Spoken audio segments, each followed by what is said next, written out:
Hello everyone! It's easy to fall behind when a game doesn't go your way, but some heroes have it worse than others.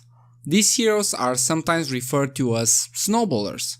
They combine a very powerful skill set with reliance on an EXP and gold advantage over their foes. Today's topic is snowballing in DotA2.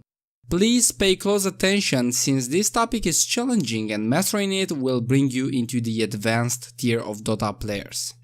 In case you guys aren't familiar with the concept of snowballing, let me explain it first. Snowballing follows a certain pattern. You start at parity, meaning you are equal in power. You kill someone, this makes you stronger while they fall behind. When you kill them again, you get even stronger. Usually at this point the enemy starts playing defensively. And right now you can take down their towers or just out-farm them until they start playing risky on the map. At this point, you can kill them again. Think about a Slark or Storm Spirit. When they grab a quick couple of kills on support, they are able to control the map very well. Alright, so now that you know what snowballing actually is, let's break down what makes a hero capable of it. A snowball hero usually has great ganking abilities and in some cases even ways to disengage in case things aren't going well. On top of this, snowball heroes have good laning mechanics to gain an early advantage. Think of Queen of Pain or Ursa's crazy damage even at low levels. Some snowball heroes like anti-mage don't have extraordinary lane potential alone, but they shine when allowed to farm well early on.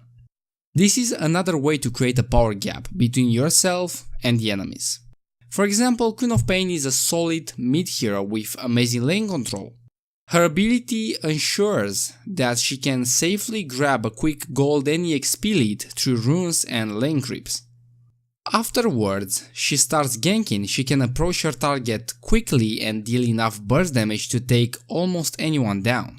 On the other hand, Slark is a safe lane hero who doesn't shine in a laney phase.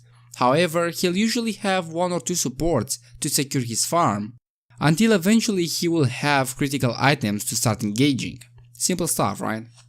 Alright, so understanding all this in theory is easy. The hard part comes in applying it, deciding how and when you should start snowballing in a DotA match.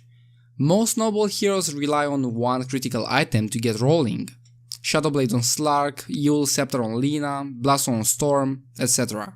It's very important for you to do everything to get that big item as soon as possible. Every hero has a range of time during the game when they are most efficient at what they do best. From the moment you pick up a Shadowblade or Blink Dagger on Slark, you are a snowballing machine. This window of opportunity will usually last until enemies' squishy heroes have enough items or levels to avoid instant death when you jump them. Alright, so let's take a look at an example where things are going well. Let's say that you grab your Shadowblade at 12 minutes game time. At 12 minutes, Veni Vidi Vici, you get a few easy kills on squishy support and life is easy. At 14 minutes, enemy supports react to your ganks and start warding. Maybe they spot one of your ganks, but another one succeeds. At 16 minutes, the supports get tankier. They might have a bracer, full magic wand and even an infused raindrop or threads. You manage to get one more solo kill. At 20 minutes, the enemies complete their first survivability item like Glimmer Cape, Mechasm or even Yules. You can no longer easily solo kill them and your peak has passed. In this case, since you are able to kill the enemy supports a few times, you still have a pretty good chance at victory. Even if you stop ganking and start teamfighting, you'll already have a substantial goal lead on the enemy course. Alright, but let's say that things are not gonna go so well. Let's say that you finish Shadowblade at 16 minutes game time instead. It's a bit slower because you tried ganking earlier and you wasted time, or maybe you had a tough lane and so on. At 16 minutes, you can hardly solo kill anyone. Even though you finish Shadowblade, the supports had enough space to get a few extra levels and you are further behind compared to the first scenario. Timing is everything. What if you try to kill their mid lane Lina or safe lane Spectre as soon as your item is finished? Alright, so let's say that you finished it at minute 12. You played a nice early game and got a fast Shadowblade. Lina is just 200 gold away from finishing her Euls. You stealth into mid, kill her, and suddenly she needs 600 more gold to finish. You play safe, stick around middle lane, you kill her a second time, and then she rage quits and your team commends you. Spectre had a tough laning phase and he needs 400 more gold to get his Vanguard from side shop. You coordinate with your offlaner to kill him. His team starts flaming each other and you see Spectre noob reported in all chat, easy plus 25. But what if you finish your item a bit later? At 16 minutes Lina just got her Euls. When you engage, she uses Eul on herself. She turns around, lands a stun and ulti, you go down and suddenly you are being accused of buying your account. You try to gank the Spectre but he has his Vanguard, you almost killed him but sadly, it's not enough. 10 minutes later he finishes Radiance in the next team fight, Spectre pops ult and everyone goes down. You are left farming the jungle since you can't do anything about it. Your team sees you fighting satyrs, they spam ping you and you see nice luck AFK farming in all chat.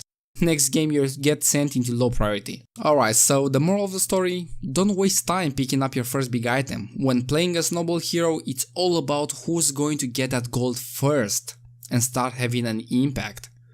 Alright, maybe I'm too hard on you. Let's say that you did everything possible but the lane is just too hard. The team doesn't help and you just can't get your key item in time even if you play like Arteezy. You need to understand that playing a Snowball hero isn't just about being good enough inside the game.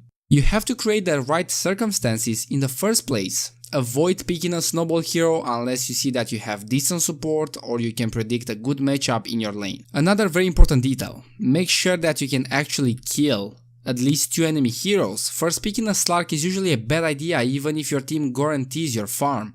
In response, the enemies can go with a Storm mid and anti-mage carry to counter your ganks. In this kind of game, sometimes you can get a Shadowblade at min 10 and it's still not enough. Alright, so in conclusion, in order to play Snowball heroes, you'll need to keep a few key details in mind. Get ahead of the opponents in EXP and gold as soon as possible, analyze your target's items, HP and level, and pick yourself a good matchup to ensure you succeed in your ganks. Alright, that's pretty much it. I'll see you guys next week when I discuss the 3 basic principles of every Dota 2 game. So, you'd better not miss that one.